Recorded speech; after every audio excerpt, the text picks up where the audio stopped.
Hello students, I welcome you all to my channel Knowledge of Accounts, and my today's video is for class 11 students, and today I am taking the further part from the topic Final Accounts with Adjustments. In my previous two videos, I explained 8 adjustments in two parts. In the first part, I explained the first 5 adjustments from this topic, and in the second video, I explained the 3 main adjustment, that is the bad debt, that depreciation, and the provision for bad debt, which is quite twisted adjustment and quite important because it is there in almost every question. So today I am taking the further part. But if you have not watched that video or you have missed it, so I will share the link in the description box so you can watch it. And if it is not clear, then also you can watch it again. So students, without wasting time, let's begin with the further part from the topic adjustments. Okay. So the next adjustment which I am taking today is your provision for discount on debtors. Now you have heard the word discount. What is discount? That is the discount allowed or discount received. Okay. But the discount received is on creditors only. When we have to pay, we receive the discount. तो वो creditors वाला part है. यहाँ पे हम discount on debtors की बात कर रहे हैं. That means the business is allowing the discount on its debtor. यानी जो भी डेटर्स हैं जिनसे हमें पैसा रिसीव करना है, अगर हम उनको कोई डिस्काउंट अलाउ करते हैं तो वो हमारे लिए एक्सपेंस होता है and we have to create a separate provision for them. Okay, like the same principle we have to follow the principle of conservatism, playing safe. That means कि जो भी बिजनेस हम कर रहे हैं वो सेफ तरीके से, हमें पता है कि हमें अगले साल डिस्काउंट देना है, सो उसके लिए हमने पहले ही प्रोविजन क्रिएट कर लिया. So this is the concept under this particular adjustment. अब जो provision for discount on debtors है, उसके लिए आप क्या कर रहे हो? डिस्काउंट के लिए एक प्रोविजन क्रिएट कर रहे हो, और वो किस पे दिया जाएगा? यानी जनरली जो डिस्काउंट होता है वो किसको दिया जाता है? वो गुड डेटर्स को दिया जाता है. अब गुड डेटर्स कौन है? जो अपनी पेमेंट टाइमली करते हैं. Okay, that means if a person has to make the payment and he doesn't make it on time, so वो गुड डेटर्स की कैटेगरी में नहीं आएगा. वो कहाँ चला जाएगा? वो बैड डेब्ट्स में आ जाएगा. दैट मीन्स अगर उसने बिल्कुल पे नहीं किया तो बैड डेब्ट हो गया, और अगर वो डिलेड पेमेंट कर रहे हैं then also it is not in the category of good debtors. That means जो पेमेंट नहीं करेगा वो बैड डेब्ट हो गया, और जो पेमेंट करेगा वो गुड डेटर्स हो गए. तो जो गुड डेटर्स है उनके ऊपर ये प्रोविजन कैलकुलेट किया जाता है. ओके, सबसे पहले तो आपको यही चीज दिमाग में क्लियर होनी चाहिए, who are the good debtors. Okay, so now I am telling how you will get the amount of good debtors from the given amount of debtors. Okay, आपने प्रोविजन निकालना है डिस्काउंट ऑन डेटर्स का at the given percentage, और ये given percentage कहाँ दी होगी? आपको adjustments में दी होगी, लाइक 2%, 3%. ओके, सो 2 और 3% discount on debtors provision is to be created, ऐसे दिया रहता है. सो वो 2 या 3% आपने डेटर्स के ऊपर कैलकुलेट करना है. अब वो डेटर्स कैसे लेने हैं आपने? First you will take the total debtors minus further bad debts. अगर आपने लास्ट वीडियो नहीं देखी है तो आपको देखनी पड़ेगी, तभी आपको मीनिंग समझ आएगा what is further bad dates. Okay, so debtors minus the further bad dates, यानी जो एडजस्टमेंट में डेटर्स दिए हैं उनको, बैड डेट्स दिए हैं उनको आप लेस कर देंगे, माइनस द न्यू प्रोविजन. जो न्यू प्रोविजन है आपका कैलकुलेट किया था आपने after deducting the further bad debts, वो प्रोविजन भी आप इसमें से लेस कर देंगे. ओके, दैट मीन्स जो प्रीवियस एडजस्टमेंट हमने करी प्रोविजन फॉर डाउटफुल डेब्ट्स, वो और ये discount they are connected with each other. तो अगर आपको वो नहीं समझ आई तो इसमें भी बहुत प्रॉब्लम आएगी. सो बेटर है आप उसको अच्छे से समझ लीजिए, after that you can understand it in a better manner. So अब आपका क्या कंसेप्ट है? पहले आप लेंगे debtors minus further bad debts minus the new provision. Okay, new provision जो आपने डेटर्स के ऊपर निकाली है बैड डेट प्रोविजन, वो भी आप लेस कर देंगे. यानी वो आपका क्या है? एक्सपेक्टेशन है कि वो बैड डेट्स हो सकते हैं, सो इसलिए वो भी लेस कर देंगे. तब हमारे पास जो डेटर बचेंगे वो हमारे क्या कहलाएंगे? Good debtors. ओके, यानी टोटल डेटर्स में से आपने फर्दर बैड डेट्स लेस कर दिए, दैट मीन्स जो एक्चुअल बैड डेट हो चुके हैं वो लेस कर देंगे आप. उसके बाद जो आपके न्यू प्रोविजन आपने कैलकुलेट किया, यानी आपको लग रहा है कि वो भी बैड डेट्स हो सकते हैं, प्रोविजन आपने रखा है उसके लिए, वो भी आप लेस कर देंगे.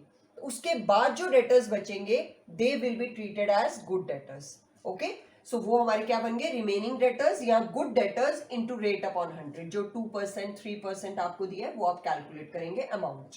ओके, अब on good debtors I have written here, good debtors के ऊपर आप इसको कैलकुलेट करेंगे. अब इसको शो कैसे करना है, what is the accounting treatment here. Accounting treatment, आपने इसको प्रॉफिट एंड लॉस के डेबिट साइड में एज एन एक्सपेंस शो करना है, बिकॉज डिस्काउंट जो हम अलाउ करते हैं वो हमारे लिए एक्सपेंस होता है. ओके, सो P&L के डेबिट साइड में आप टू डिस्काउंट ऑन डेटर्स करके इसको शो करेंगे. क्लियर हो गया. Then it will be deducted from the debtors in the balance sheet. Same manner जैसे आप न्यू प्रोविजन डिडक्ट कर रहे थे वैसे आप ये वाला प्रोविजन भी डेटर्स में से लेस करेंगे in the balance sheet asset side. Okay, so hope मैंने ये क्लियर कर दिया है आपको. तो पहले आपने लिए डेटर्स, डेटर्स में से फर्दर बैड डेट्स लेस किया, फिर आपने न्यू प्रोविजन लेस किया. तो जो बचे हुए डेटर्स थे उसके ऊपर आप डिस्काउंट ऑन डेटर्स का प्रोविजन रखेंगे और डिस्काउंट ऑन डेटर्स प्रोविजन को आप प्रॉफिट एंड लॉस के डेबिट साइड में शो करेंगे. और दूसरा आप उसको कहां शो करेंगे, you will show it in the asset side, debtors में से लेस करेंगे. ओके, ये हो गई फर्स्ट एडजस्टमेंट. अब हम लेते हैं दूसरी adjustment, that is managers commission. Okay, managers commission is also quite important adjustment.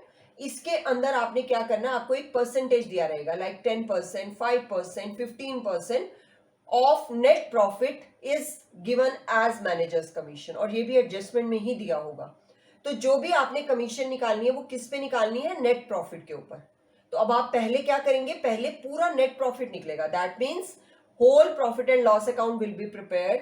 Credit side का टोटल करेंगे, डेबिट साइड का टोटल करेंगे, और अगर आपके पास प्रॉफिट आ रहा है तो प्रॉफिट पे ही दिया जाएगा, लॉस पे नहीं दी जाएगी. तो जो प्रॉफिट पे आप देंगे तो वो आपने क्या करना है, credit side is greater than the debit side, आपने लेस करके नेट प्रॉफिट कैलकुलेट कर लिया. ओके, सो नेट प्रॉफिट के बाद यानी दोनों साइड का टोटल हो गया. अब आप उसके बाद क्या करेंगे, सेकेंड पार्ट बनाएंगे P&L का. उसमें आप फिर से नेट प्रॉफिट दिखाएंगे और फिर कमीशन को debit side of profit and loss account में शो करेंगे. ओके, और उसको आप कैसे शो करेंगे, आउटस्टैंडिंग मैनेजर्स कमीशन. यानी पहले पार्ट में आपने नेट प्रॉफिट निकालना है, सेकेंड पार्ट में आप कमीशन शो करेंगे. दो पार्ट में आपका P&L अकाउंट बनेगा. जैसे आप trading and profit and loss account दो पार्ट्स में बनाते हैं इन द सेम अकाउंट, ऐसे ही आप इसको भी बनाएंगे. उसके बाद में आपने उसको शो कहां करना है, in the debit side of profit and loss account as outstanding managers commission. Okay, यानी टू आउटस्टैंडिंग मैनेजर कमीशन. और फिर उसको लाइबिलिटीज में शो करेंगे in the balance sheet as outstanding managers commission. Okay, so ये तो हो गया उसका अकाउंटिंग ट्रीटमेंट. अब हम आते हैं what is the formula for calculating it. Okay, अब ये दो तरीके से कैलकुलेट की जाती है. One is before charging such commission. Before means यानी आपने वो जो कमीशन उसको देनी है वो नेट प्रॉफिट के ऊपर सीधा सीधा 10 या 12 या 15% जो भी परसेंटेज दी होगी आप उसको कैलकुलेट कर लेंगे. तो आपका फॉर्मूला क्या बनेगा, net profit into rate upon 100. जो भी रेट है आपके पास 10% है तो आपने लिया जो नेट प्रॉफिट आया आपका कैलकुलेट करने के बाद इंटू रेट अपॉन 100. तो वो तो हो गई बिफोर चार्जिंग, यानी सीधा फॉर्मूला, यानी स्ट्रेट फॉर्मूला जो आपका हमेशा आप परसेंटेज के लिए लेते हैं, that is your before charging.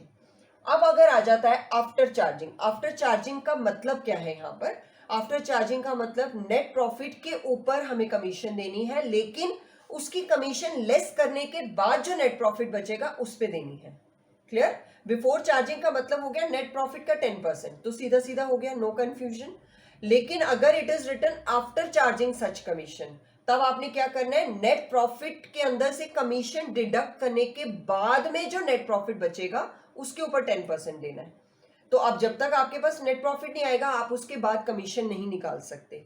सो उसके लिए हमारे फॉर्मूले में थोड़ा सा ट्विस्ट हो जाता है, थोड़ा सा चेंज हो जाता है. What is that, after charging such commission के लिए आप लेंगे commission is equal to net profit into rate upon 100 plus rate. जो रेट आप ऊपर लिख रहे हैं वही आप 100 में ऐड कर देंगे, तो आपके पास जो नेट कमीशन आएगी वो आफ्टर चार्जिंग वाली आ जाएगी. क्लियर. आप इसको चेक भी कर सकते हैं, जब आप न्यूमेरिकल सॉल्व करें आप इसको चेक कर सकते हैं कि जो नेट प्रॉफिट उसके बाद बच रहा है कमीशन डिडक्ट करने के बाद उसी के ऊपर वो 10% आएगा.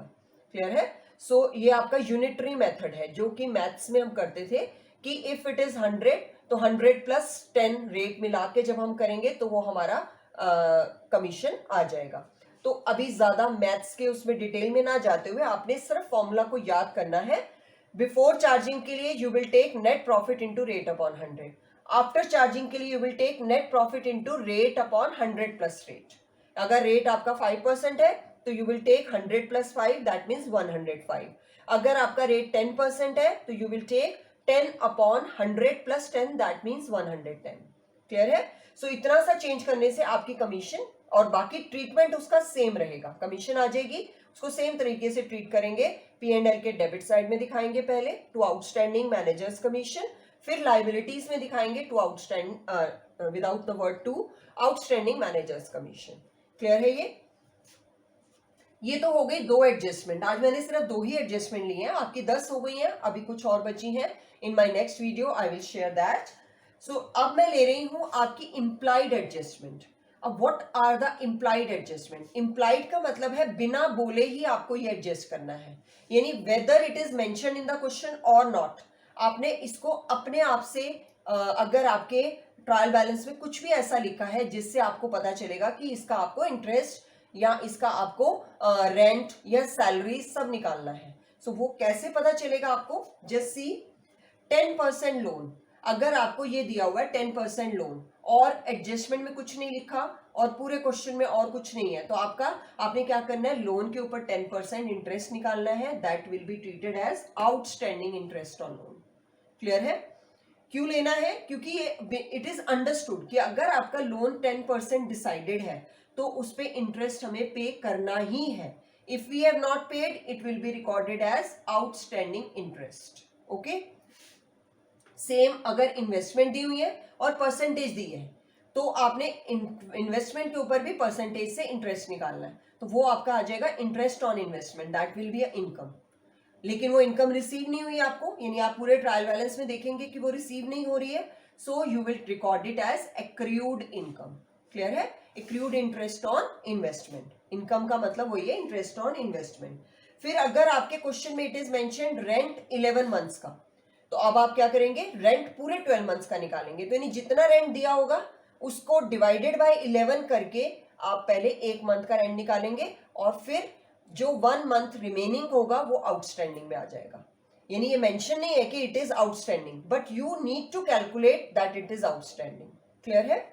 Same way interest paid on loan, अगर आपको interest paid on loan is given और साथ में परसेंटेज भी दी हुई है, तो आप पहले परसेंटेज से पूरे साल का इंटरेस्ट निकालेंगे और फिर देखेंगे कितना इंटरेस्ट पे हो गया, बाकी का बचा हुआ आपका आउटस्टैंडिंग आ जाएगा। ओके, सो ये आपको वहां पर लिखा नहीं जाएगा, बोला नहीं जाएगा, but you need to calculate it.